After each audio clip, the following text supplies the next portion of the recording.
வணக்கம் ஸ்டூடெண்ட்ஸ். இந்த வீடியோவில் dehydration of alcohol phenols and ether சாப்டர்லேருந்து பார்க்க போகிறோம். டீஹைட்ரேஷன் அப்படின்னாலே removal of water. So alcohol அதனுடைய ஃபங்க்ஷனல் குரூப் வந்து OH இல்லையா? ஸோ OHும் இன்னொரு ஹைட்ரஜனும் ஒரு ஆல்கஹால் வந்து ரிமூவ் ஆச்சுன்னா அதுதான் நம்ம வந்து என்ன சொல்கிறோம்னா டீஹைட்ரேஷன் ஆஃப் ஆல்கஹால் அப்படிங்கிறது சொல்கிறோம். ஸோ டீஹைட்ரேட்டிங் ஏஜெண்ட்டாக சல்ஃபரிக் ஆசிட், பாஸ்பரிக் ஆசிட் இதை வந்து யூஸ் பண்ணலாம். ஈவன் அலுமினா Al2O3 இருக்குது இல்லையா? ஸோ அதையுமே நம்ம வந்து யூஸ் பண்ணலாம். இப்போது இந்த வீடியோவில் நம்ம H2SO4ஐயும் H3PO4ஐயும் டிஃப்ரெண்ட் கண்டிஷன்ஸில் டிஃப்ரெண்ட் கைண்ட் ஆஃப் ஆல்கஹாலுக்கு யூஸ் பண்ணும்போது என்ன மாதிரியான ப்ராடக்ட் கிடைக்கிறது அப்படிங்கிறத பார்க்க போகிறோம். ஸோ ஃபஸ்ட்டு நம்ம ஈஸியான CH3CH2OH எத்தனால் எடுத்துக்கிடுவோம். ஸோ H2SO4 கூட ஹீட் பண்ணும்போது ஹை டெம்பரேச்சர் வந்து தேவைப்படும் 443 கெல்வின். அப்போ என்ன நடக்கும்னா இதில் இருக்கிற OHும் இன்னொரு ஹைட்ரஜனும் ரிமூவ் ஆகிடுது. நமக்கு கிடைக்கிறது CH2 டபுள் பாண்ட் CH2. என்னது இது? ஈத்தீன். அதாவது ஆல்கஹால் வந்து டீஹைட்ரேட் ஆகும்போது நமக்கு வந்து அல்கீன் வந்து கிடைக்குது. இப்போது H3PO4 நம்ம யூஸ் பண்ணும்போது என்ன நடக்குன்னா மோஸ்ட் ஆஃப் த டைமில் H2SO4ஓட H3PO4 தான் வந்து ப்ரிஃபர் பண்ணுவோம். அதுக்கு ரீசன் வந்து என்னதுன்னா H2SO4 வந்து ஆக்சிடைசிங் ஏஜென்ட். அதனால் என்ன நடக்கும், சில நேரத்தில் தேவையில்லாத நமக்கு பை ப்ராடக்ட் கிடச்சிரும். அது இல்லாமல் H3PO4 யூஸ் பண்ணும்போது லோவர் டெம்பரேச்சர்லேயே நம்ம வந்து ப்ராடக்ட் வந்து யூஸ் பண்ணிக்கலாம். அதனால் செகண்டரி அண்ட் டெர்ஷரி ஆல்கஹாலுக்கு நம்ம பாஸ்பரிக் ஆசிட் யூஸ் பண்ண போகிறோம். So CH3 CH CH3 secondary alcohol. So இதை வந்து 85% H3PO4, அதாவது கான்சன்ட்ரேஷன் வந்து கம்மியாக இருந்தாலே நமக்கு போதும். 440 கெல்வின். ஸோ டெம்பரேச்சரும் லோவாகுது, கான்சன்ட்ரேஷனும் கம்மியாக இருக்குது. ஸோ அப்போ என்ன நடக்கும்னா OH குரூப் இதிலேருந்து போயிடும். அதே மாதிரி ஒரு ஹைட்ரஜன் வந்து இங்கேருந்து ரிமூவ் ஆயிடும். So CH3 CH double bond CH2. So ப்ரோப்பீனும் ப்ளஸ் H2O கிடைக்குது.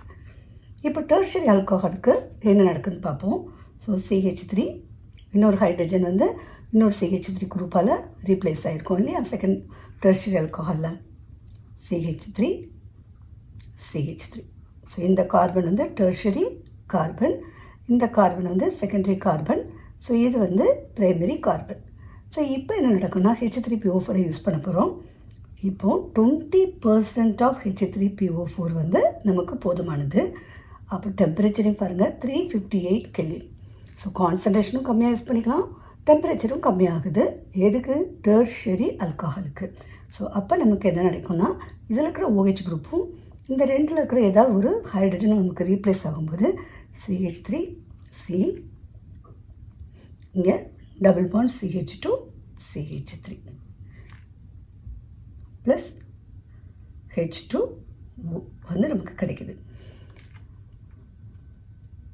அதாவது டீஹைட்ரேஷனுடைய ரேட்டு வந்து டெர்ஷரிக்கு வந்து ஜாஸ்தியாக இருக்குது.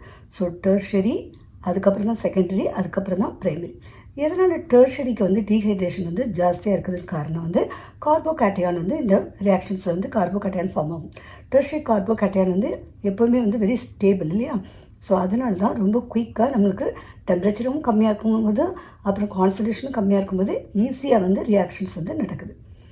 இப்போ இந்த டீஹைட்ரேஷன் ஆஃப் ஆல்கஹாலில் பிரைமரி ஆல்கஹாலை திருப்பி ஒரு தடவை பார்க்கலாம். இந்த பிரைமரி ஆல்கஹாலில் H2SO4 443 கெல்வினில் நமக்கு ஈத்தீன் கிடைக்குது இல்லையா? இது எல்லா டைம்லேயும் நமக்கு ஈத்தீன் தான் கிடைக்கும்னு சொல்ல முடியாது. Defence on the different temperature. H2SO4 defence on the different temperature. If you are using that excess of இந்த ஆல்கஹாலை யூஸ் பண்ணும்போது நமக்கு டிஃப்ரெண்ட் ப்ராடக்ட் கிடைக்கும்.